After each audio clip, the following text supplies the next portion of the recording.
trocar de assunto e falar um pouquinho sobre a PEC 45. É uma proposta que visa alterar o teto remuneratório de carreiras de Estado. Para conversar sobre esse assunto, nós estamos em contato com o presidente do Tribunal de Justiça do Estado de São Paulo, que é o maior Tribunal de Justiça da América Latina, desembargador Fernando Torres Garcia.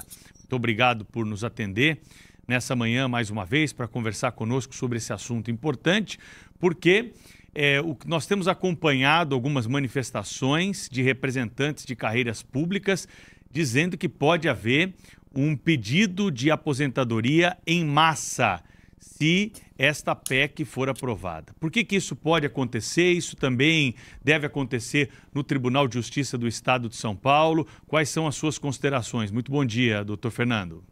Muito bom dia, Pedro. Muito bom dia, Thaís, Cláudio Humberto. É um prazer e uma satisfação ter esta possibilidade de conversar com você e com a sociedade de São Paulo a respeito desse importante assunto. Em primeiro lugar, eu gostaria de deixar claro que a magistratura reconhece a importância das medidas do governo federal para o controle da dívida pública. A única coisa, Pedro, Thaís e Cláudio, que eu gostaria de frisar, que a magistratura não é a vilã do déficit público.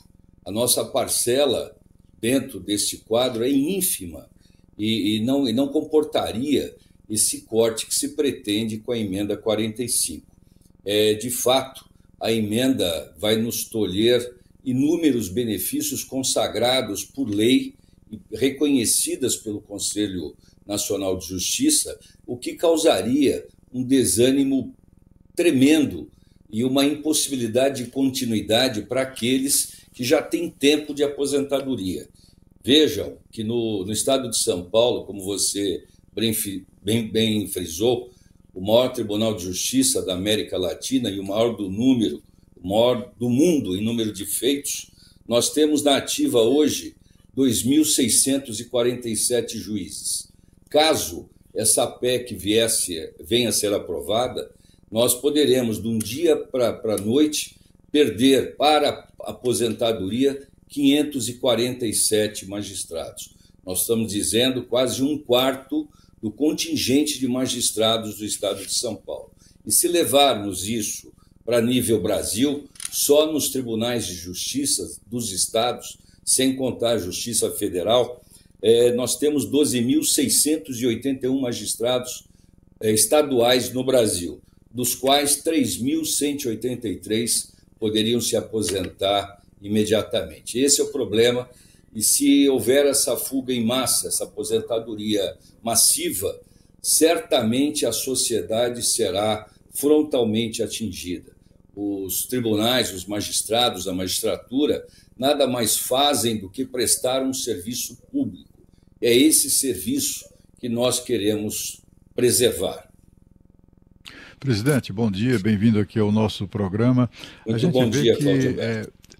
Essa PEC, se for aprovada, além dos problemas que causará a população, né, com a redução substancial do número de, por exemplo, de integrantes do tribunal, há também um custo, né? Um custo que reduz, talvez até anule o que a PEC pretensamente tenta reduzir, que é a questão de custos, etc.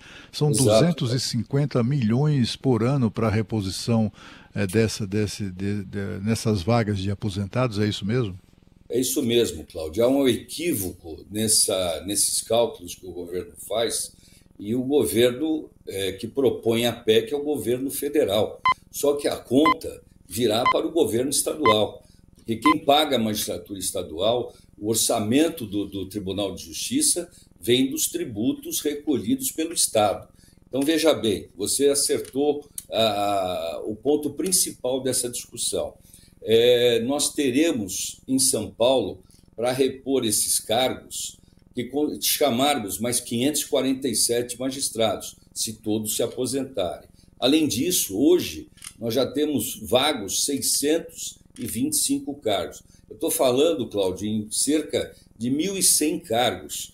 E no ritmo que nós fazemos os concursos, aprovamos recentemente de maneira inédita no estado de São Paulo, foi a maior aprovação. Nós tivemos 126 juízes aprovados. Para repor 1.100 cargos, nós levaríamos seguramente não menos de 20 anos. Agora, você frisou bem, para repor esses 547 que se aposentariam, considerando o subsídio mínimo, que é o do juiz substituto, nós teríamos mais de 250 milhões de reais ao ano. Se isso for calculado para todo o Brasil, eu tenho certeza de que a pretensa economia que o governo federal imagina, ela não acontecerá, porque terá que pagar os governos estaduais, terão que pagar os aposentados e também a contratação dos novos juízes. A conta é dupla. A gente está conversando aqui no Jornal Gente com o Dr. Fernando Torres Garcia, desembargador, presidente do Tribunal de Justiça de São Paulo. Presidente, qual é a solução que o senhor enxerga para esse problema que o senhor está colocando aqui para o ouvinte da Rádio Bandeirantes e para o assinante da Band News TV? Existe esse projeto em tramitação agora no Congresso, a aprovação dele ainda é incerta, mas o governo pressiona, e existe a questão do teto remuneratório para servidores públicos, que é uma questão constitucional. O senhor traz aqui o outro lado dessa história, que é a consequência imediata de prejuízo para o funcionamento da justiça, caso essa PEC seja aprovada. Qual que é a saída, então? A saída, Thaís, é que o governo federal considere as carreiras de Estado. Nós, magistrados, trabalhamos em dedicação exclusiva. Não podemos ter nenhuma outra atividade a não ser uma de magistério, apenas. E veja bem, não há como se possibilitar uma nova alternativa a não ser a preservação das carreiras de Estado. É bom que se diga também que no recrutamento de novos magistrados nós perderemos a qualidade, porque não será possível, de maneira maciça, se trazer para a magistratura tantas pessoas habilitadas. E quem vai perecer é a sociedade paulista. Doutor Fernando, acompanhando esse assunto já há algum tempo, nós já tivemos medidas semelhantes que foram ensaiadas nos bastidores, mas nunca prosperaram. Inclusive, o senhor deve se lembrar da época da PEC do fim do mundo, né? Que foi muito debatida pelo Ministério Público, pelo Poder Judiciário, as carreiras aí de Estado envolvidas. Essa vez o senhor sente que o clima é diferente? Por que há uma preocupação maior dessa vez? A preocupação maior é porque exclui-se pela PEC também verbas indenizatórias. A magistratura recebe subsídio e nós temos o teto, que é o subsídio do ministro do Supremo Tribunal Federal. Nós recebemos 90,25% do subsídio de um ministro, o que hoje o teto do desembargador no estado de São Paulo é de R$ 39.717. Ocorre que existem verbas indenizatórias que elas têm que ser preservadas, têm que ser excluídas desse teto. E o governo federal, na PEC que propõe, joga por uma lei complementar para que venha dizer o que são essas verbas indenizatórias que ficariam fora do teto. Eu vou explicar a vocês mais ou menos o que acontece em São Paulo. Nós não temos juízes suficientes como deveríamos ter. Não há essa possibilidade, primeiro, porque não há orçamento, e segundo, porque não há candidatos habilitados a tanto. Então, um magistrado hoje, ele acumula a vara dele com outras ocupações.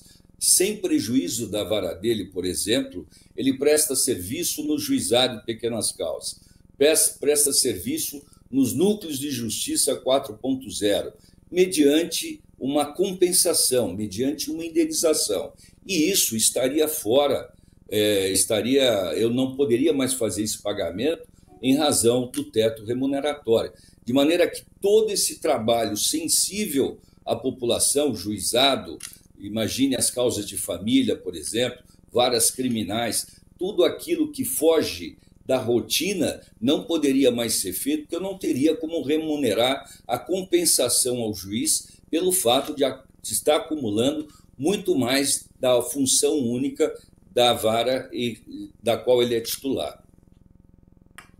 Presidente, um dos dados mais importantes que o senhor nos traz é exatamente diz respeito à dificuldade de repor, né, de reposição, o preenchimento dos cargos a serem que ficarão vagos na eventual aprovação dessa PEC. 20 anos para o preenchimento desses cargos. É um prejuízo imenso, né, para a justiça, mas sobretudo para a população, que aí a justiça, é claro, com um número ainda mais insuficiente de magistrados, a coisa fica ainda mais complicada do ponto de vista do acesso à justiça e da agilidade dos procedimentos, né? Eu queria que o senhor explicasse mais detalhadamente, se for possível, essa demora. Por que 20 anos? Quer dizer, apenas...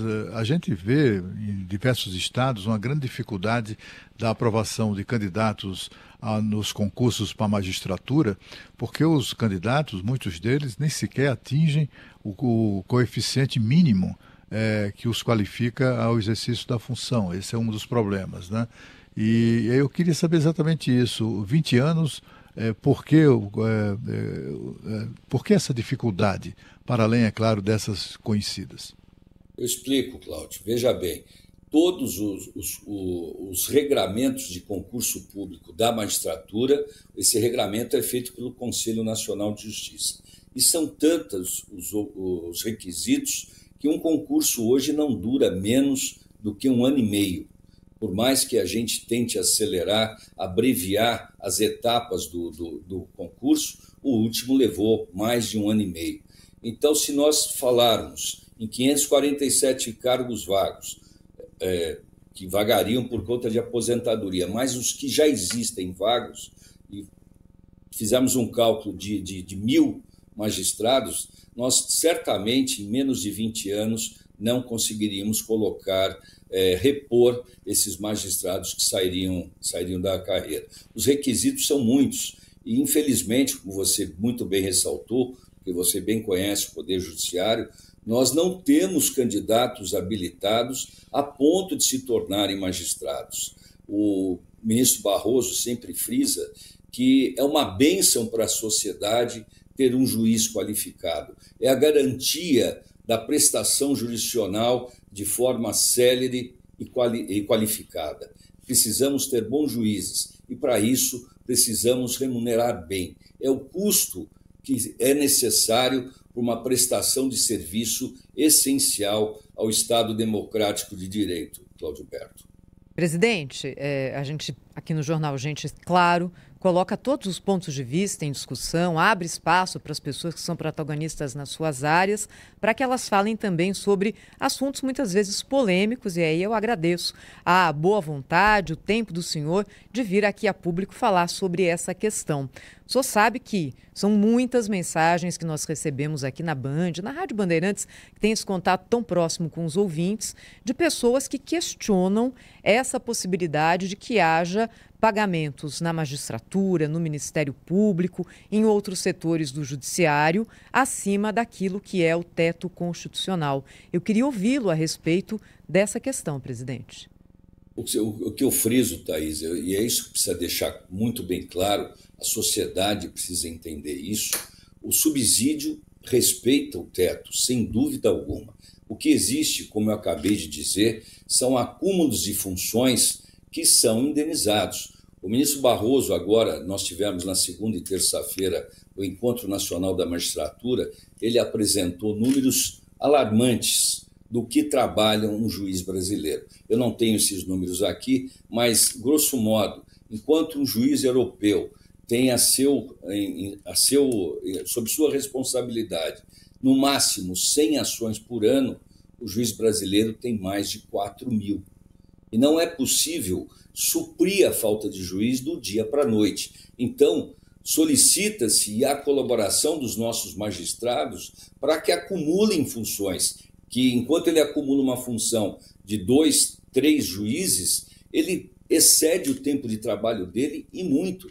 Nós não temos finais de semana, nós não temos feriados. A vida do juiz, para quem não conhece, o Pedro conhece, porque o pai dele é procurador de justiça, sabe quanto trabalham os integrantes do sistema de justiça. Nós temos que remunerar bem, mas o trabalho extraordinário, o trabalho A hora extra, como todo trabalhador brasileiro tem, ela não pode estar sujeita ao teto, sob pena de falência do sistema de justiça. O teto é respeitado. O trabalho extraordinário não pode estar sujeito ao teto, porque tem caráter eminentemente indenizatório, Thaís. Doutor Fernando, só para deixar claro, essa é uma fatia da discussão, né? Tem Ministério Público, Defensoria, todas essas carreiras estão englobadas nisso que o senhor está falando conosco, né? Todas elas, todas as carreiras de Estado, carreiras públicas, vão ter esse impacto violento se a emenda passar da maneira e o senhor que está participando federal dessa discussão aí, tem como... Desculpe, eu não ouvi, Pedro. O senhor que está participando ativamente aí desse assunto, está acompanhando de perto. O senhor acha que há um caminho para chegar no meio termo, de abrir mão de um lado e de outro, já que é um assunto político que está sendo tratado, é uma proposta de emenda constitucional? O senhor vê espaço para algum tipo de negociação? Abrir mão de alguns desses que a imprensa chama de penduricalhos, né, que é o que nós estamos falando aqui, que é pago fora do teto? Há algum tipo de chance de uma negociação aí para impedir que a PEC passe dessa maneira e traga o prejuízo que o senhor está narrando, mas que também não continue como está, para a sociedade torcer o nariz para alguns contra-cheques muito vultosos? É evidente que o diálogo sempre pode existir, deve existir. O que não pode é haver uma imposição de uma emenda no calar da noite, de maneira impositiva, sem diálogo. Isso vai provocar, tenha certeza disso, Pedro, uma aposentadoria maciça em todo o Brasil. E depois não tem retorno. Depois de aposentado, o magistrado não vai retornar. Quem vai sofrer com isso diretamente é a população brasileira e, no nosso caso, o brasileiro de São Paulo. Tem absoluta certeza disso. O diálogo, evidente, que é sempre possível. E é isso que o Conselho de Presidentes, o CONSEPRE, quer fazer, que não se aprove nada a toque de caixa e que haja diálogo e negociação, evidentemente.